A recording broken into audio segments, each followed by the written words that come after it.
Hello दोस्तों, आज हम बात करने वाले हैं आज की न्यू अपडेट प्राथमिक से भर्ती को लेकर 14 तारीख यानी कि आज की दिन आपकी हियरिंग हुई थी। जैसे कि आपको पता है कि 11 तारीख से 12 तारीख 13 तारीख आज 14 तारीख लगातार 4 दिन आपकी सुनवाई हुई और फाइनली यहाँ पर अंतिम फैसला आ चुका है कोर्ट का। और क्या फैसला रहा है सारा कुछ आपको देखने को मिलेगा।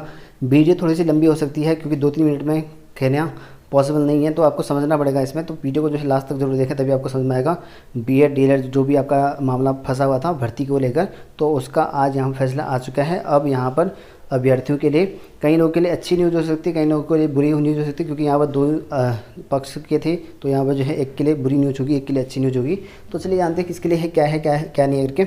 इसका ऑफिशियली भी दिखाने वाला हूँ क्या क्या यहाँ पर आया हुआ है, इसमें क्या कहा गया है कोर्ट की द्वारा। सबसे पहले हम बात कर लेते हैं यहाँ पर इसके आज के निर्णय के बारे में। तो यहाँ पर देखिए दोस्तों, कहा गया है कि हाईकोर्ट ने डीएलएड NIOS प्रसिद्ध प्राप्त अभ्यर्थियों को जो यहाँ पर राजकीय प्राथमिक विद्यालय में सहायक अध्यापक के पदों पर नियुक्ति प्रक्रिया की जो काउंसलिंग है उसमें जो है शामिल करने को लेकर दायर की गई याचिकाओं पर जो है एक साथ जो है सुनवाई की है। और वहीं यहाँ पर इस मामले को सुनने के बाद जो है मुख्य न्यायाधीश विपिन सांधी और यहाँ पर जो न्यायमूर्ति RS खिलवे हैं उनकी खंडपीठ ने जो है 2 दिन मामले को लगातार सुनने के बाद जो है निर्णय सुरक्षित रख लिया है। और साथ ही यह भी कहा गया है, जानकारी के मुताबिक जो है नंदन सिंह बोरा और निधि जोशी है, गंगा देवी है, सुरेश चंद्र गुररानी है, संगीता देवी है और यहाँ पर गुरमीत सिंह है। ये हाईकोर्ट में जो यहाँ पर याचिका दायर कर राज्य सरकार के 10 फरवरी 2021 के शासनादेश को जो चुनौती दी थी। और इस याचिका में कहा गया कि उन्होंने यहाँ पर जो है 2019 में NIOS से दूरस्थ शिक्षा माध्यम से डीएलएड प्रशिक्षण प्राप्त किया है। उनकी इस डिग्री को जो है यहाँ पर मानव संसाधन मंत्रालय, भारत सरकार एवं NCET द्वारा यहाँ पर जो है द्वारा मान्यता प्राप्त दी गई है। और यहाँ पर कहा गया कि लोहाघाट के यहाँ पर जो है, अच्छा ये तो ठीक है, मान्यता दी गई है। और साथ में यहाँ पर ये भी कहा गया है कि 16 दिसंबर 2020 को जो है मानव संसाधन मंत्रालय, भारत सरकार 6 जनवरी 2021 NCT और जो है 15 जनवरी 2021 को शिक्षा सचिव द्वारा उसको यहाँ पर जो है सहायक अध्यापक प्राथमिक में शामिल करने को यहाँ पर कहा गया था। परंतु सरकार ने 10 फरवरी 2021 को यह जो है कहते हुए उन्हें यहाँ पर काउंसिलिंग से बाहर कर दिया गया कि सरकार के पास जो है कोई जो है स्पष्ट जो है गाइडलाइन नहीं है, तो इसी वजह से बाहर कर दिया गया था। और इससे पहले यहाँ पर जो है याचिकाकर्ताओं के समस्त जो है यहाँ पर शैक्षिक जो प्रमाण पत्र जमा हो चुके थे। और यहाँ पर सहायक अध्यापक प्राथमिक में यहाँ पर जो है 2600 के करीब जो पद हैं उनकी भर्ती यहाँ पर जो है गतिमान है। ऐसे में जो है उन्हें काउंसलिंग में यहाँ पर शामिल किया जाए, ऐसा यहाँ पर कहा गया है। और वहीं यहाँ पर उन्होंने इस मामले की सुनवाई करते हुए आज जो है कोर्ट की खंडपीठ ने जो है इस मामले में जो है अपना निर्णय जो है सुरक्षित रख लिया गया है। तो यहाँ पर देख सकते कोर्ट ने अपना जो निर्णय है वो अपने पास रख लिया है, सेव कर दिया गया है।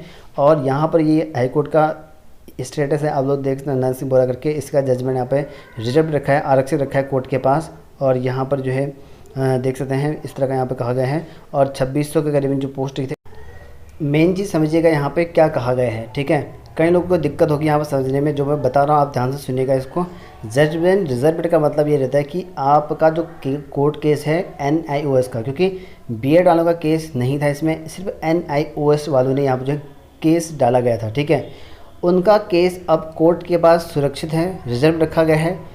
सुप्रीम कोर्ट हो चाहे हाई कोर्ट हो, जब भी कोई केस रिजर्व रखते हैं वो डिस्पॉइल नहीं करते हैं इस केस को, अपने पास सुरक्षित रखने का मतलब ये है कि उनके पास वो रखा रहेगा फाइनल हियरिंग तक, ठीक है। मतलब कि फाइनल क्या डिसीजन आना है उसको लेकर जो है बाद में चर्चा करेंगे।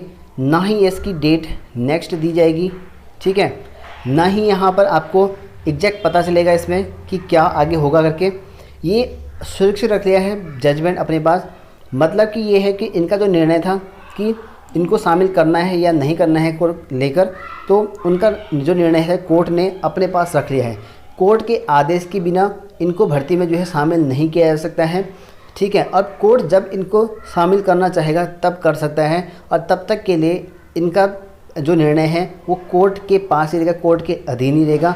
यानी कि कहने का मतलब ये है कि लंबे समय के लिए, ठीक है, ये लॉन्ग टर्म के लिए होता है, ये जिसमें अपनी मर्ज़ी से होता है कि कोर्ट जब चाहे तब कर सकता है। इसमें आप पैरवी भी नहीं कर सकते हो, आप अपना जो है अब केस फिर से जैसे अपनी डेट वो नहीं लगा सकते हैं। यानी कि सुरक्षित रख दिया है अपने पास। इस केस में ये होता है आपका जजमेंट अब कब तक फाइनल होगा वो कोर्ट डिसाइड करेगा, ठीक है। जो हियरिंग मिलती थी वो आपकी हियरिंग नहीं मिलेगी और फाइनल डिसीजन समझ लीजिए, क्योंकि यहाँ पर अंतिम फैसला यहाँ पर आ चुका है। अभी आपको जो है यहाँ पर केस रिजल्ट में रखा जाएगा। तब तक के लिए भर्ती में जो प्रॉब्लम क्रिएट हो रही थी, ठीक है, इसी को लेकर हो रहा था, तो इनका जब केस ही नहीं आया है तो तब तक के लिए भर्ती आपकी जिस तरीके से आई थी उसी तरीके से यहाँ पर चल सकती है फ़िलहाल, ठीक है। बाद में इनका जो है केस आएगा, किस तरह का आना है क्या आना करके, तो लॉन्ग समय के लिए यहाँ पर आपका जो जजमेंट है वो रिजर्व रख देगा, सुरक्षित रख दिया गया है हाई कोर्ट के पास, ठीक है। अब कब तक फाइनल होगा क्या होगा, अब कोर्ट अभी जो है नेक्स्ट डेट भी यहाँ पर जारी नहीं करेगा, ठीक है। तो ये आपका रहता है जो आपकी जजमेंट को लेकर जो, ठीक है, जिस हिसाब से जिस निर्णय से पहले लिया गया था कोर्ट के द्वारा निर्णय, उसी हिसाब से आपका जो है यहाँ पर भर्ती सुचारू रूप से कर दिया जाएगा। हो सकता है कि यहाँ पर जो याचिकाकर्ता हैं, ठीक है, उनको शामिल, पहले तो यहाँ पर इससे पहले जो केस हुआ था याचिकाकर्ताओं को यहाँ पर सम्मिलित करने की बात कही गई थी। हो सकता है कि जो याचिकाकर्ता हैं उनको सम्मिलित कर लें। अभी सरकार पर डिपेंड है किस तरह की भर्ती यहाँ पर कराना चाहती हैं। और NIS वालों का जो केस है वो यहाँ पर हाईकोर्ट में सुरक्षित रख लिया गया है, उनके पास अब सबमिट है, ठीक है। उसके केस की जो फाइनल हियरिंग होगी वो कोर्ट करेगा, अपने हिसाब से करेगा, ठीक है। कब करना है क्या करना है बाद में वो बता देगा। और ये ऐसे केसों में जो होता है जब रिजर्व रख देते हैं, सुरक्षित रख जाते हैं, तो काफ़ी लंबे समय के लिए रखते हैं। तब तक के लिए आपकी भर्ती आगे हो, पूरी हो, क्या हो, ठीक है, उससे कोई मतलब नहीं रहती है। तो बाकी जो है आपका भर्ती आप सुचारू रूप से चल जाएगी, कोई दिक्कत नहीं आएगी। बाकी कोर्ट में जो है इनका सुरक्षित रख लिया गया है, और क्योंकि यहाँ पर सरकार ने भी इसकी पैरवी की थी। बाकी आप लोग देख लीजिएगा। और इस तरह का अपडेट है जो कि आपकी भर्ती में जो है जो भर्ती प्रक्रिया थी वो आपकी चल जाएगी आगे।